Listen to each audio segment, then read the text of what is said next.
O Senhor esteja convosco. Ele está no meio de nós. Proclamação do Evangelho de Jesus Cristo segundo Mateus. Glória a vós, Senhor.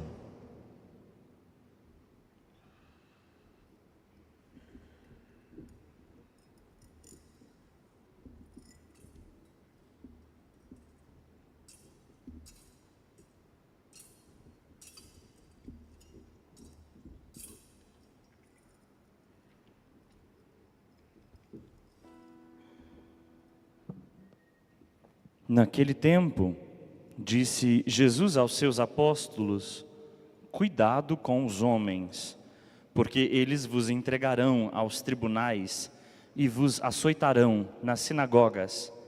Vós sereis levados diante de governadores e reis por minha causa, para dar testemunho diante deles e das nações. Quando vos entregarem, não fiqueis preocupados como falar ou o que dizer. Então, naquele momento, vos será indicado o que deveis dizer.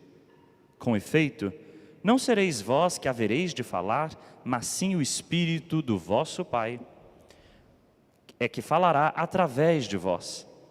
O irmão entregará à morte o próprio irmão, o pai entregará o filho, os filhos se levantarão contra seus pais e os matarão. Vós sereis odiados por todos por causa do meu nome. Mas quem perseverar até o fim, esse será salvo. Palavra da salvação. Glória a vós, Senhor. Pelas palavras do Evangelho sejam perdoados os nossos pecados. Amém.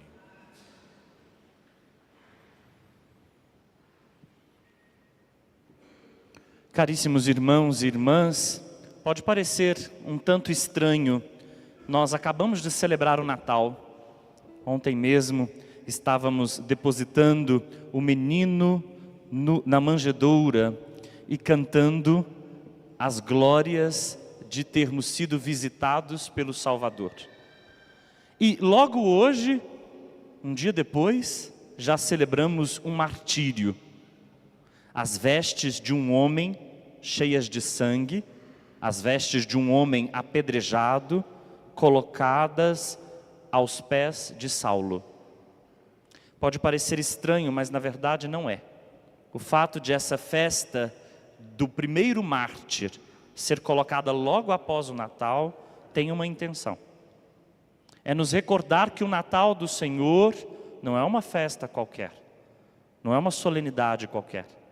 Não é o Natal dos presentes, mas é o Natal da presença de Deus no nosso meio, e esse é o maior dom. Não é o Natal das luzes, mas é o Natal da luz que veio para dissipar as nossas trevas.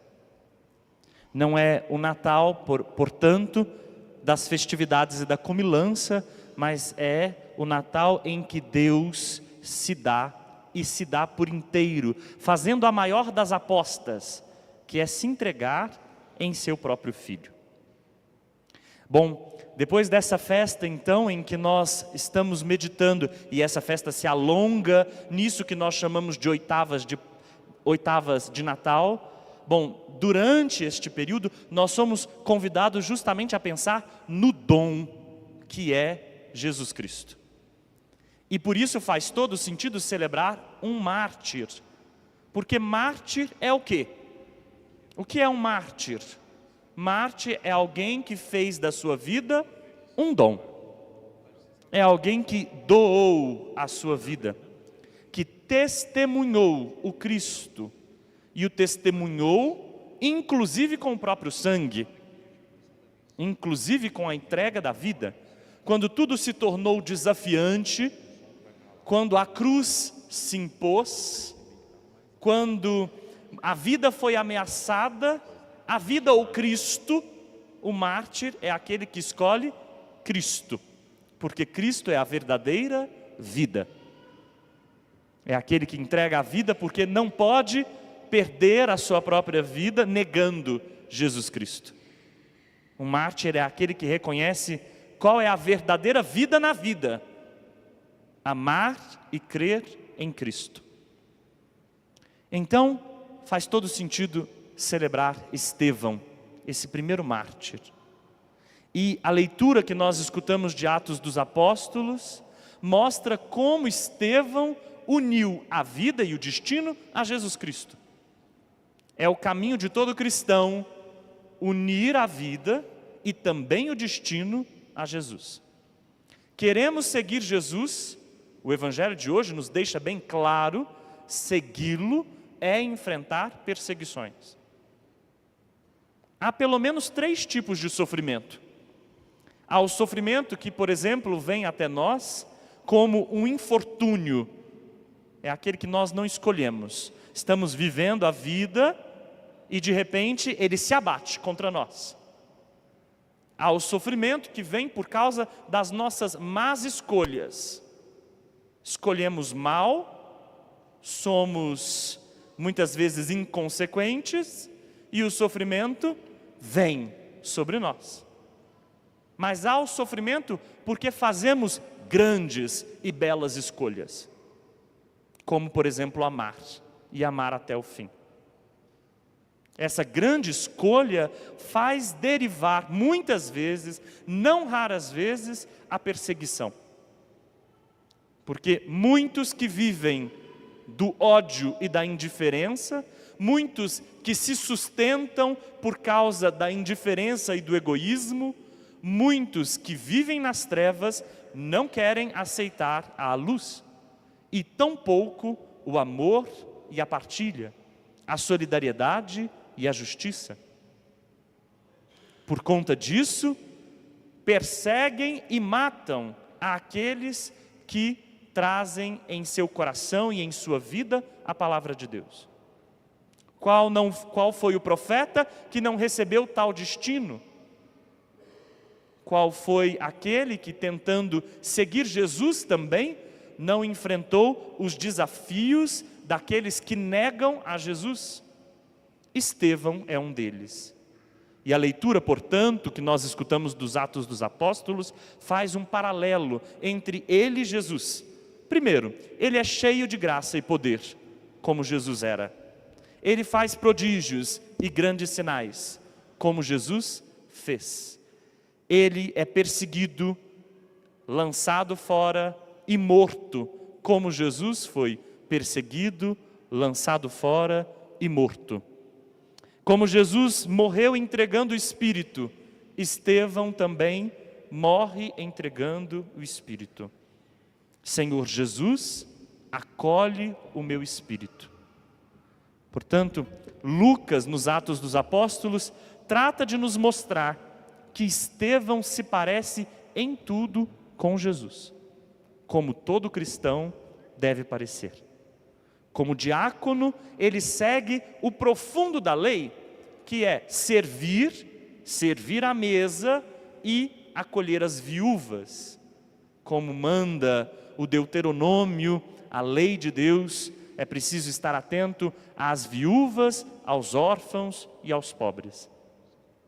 No entanto, Estevão vai se opor aos seus convivas, aos judeus e aos gregos, que defendem a lei acima da graça e acima de Jesus, e defendem o templo acima de Jesus. Para Estevão, Jesus é o centro, não a lei. Jesus é o templo, não o templo. E por isso mesmo, porque faz assim, Estevão é acusado de blasfemo.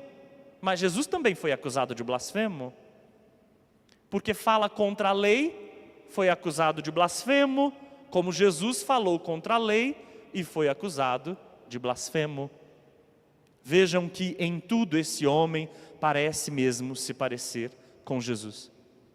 No centro da leitura de Atos dos Apóstolos, entretanto, quando os acusadores enfurecidos estão prontos para levar Estevão para o martírio, eis que ele vê o Cordeiro, o Filho do homem, de pé ao lado do Pai. Essa visão contemplativa de Estevão parece muito com o que nós vamos ouvir lá de Apocalipse. O Filho do homem de pé. porque ele é o ressuscitado. O Cristo ressuscitado é a visão de Estevão. Então Estevão, no profundo de sua fé e de sua confiança, sabe que a morte não é o fim derradeiro do homem, sabe que a morte não é o limite último da vida, mas que atravessando essa fronteira, ele também estará com Cristo de pé ao lado do Pai. Por isso mesmo, um mártir não é um masoquista, não é alguém que adora o sofrimento, não é alguém que tem gosto pelo sangue, mas é alguém que descobriu o sentido da vida, a razão do viver, e pode doar-se inteiramente, porque sabe que Cristo não deixa os seus entregues à morte. Peçamos ao Espírito de Jesus que nos ajude a cada vez mais identificar nossa vida e destino a Ele. Queremos ser cristãos? Jesus Cristo não passa mel na nossa boca. Queremos ser discípulos? Jesus Cristo nunca nos enganou. Prometeu, entretanto, o auxílio do seu Espírito, que não nos deixa desamparados nem no momento final. Prometeu, inclusive, que, atravessando a morte, Ele seria para nós a vida definitiva. É Ele quem nós encontraremos certamente, sempre e no final das contas. E é por isso mesmo que o medo não deve nos paralisar de amar. O medo não deve nos impedir de entregar a vida. O medo não deve nos impedir de ajudar o outro a viver, mesmo que nós enfrentemos por causa disso os desafios da cruz. Amém.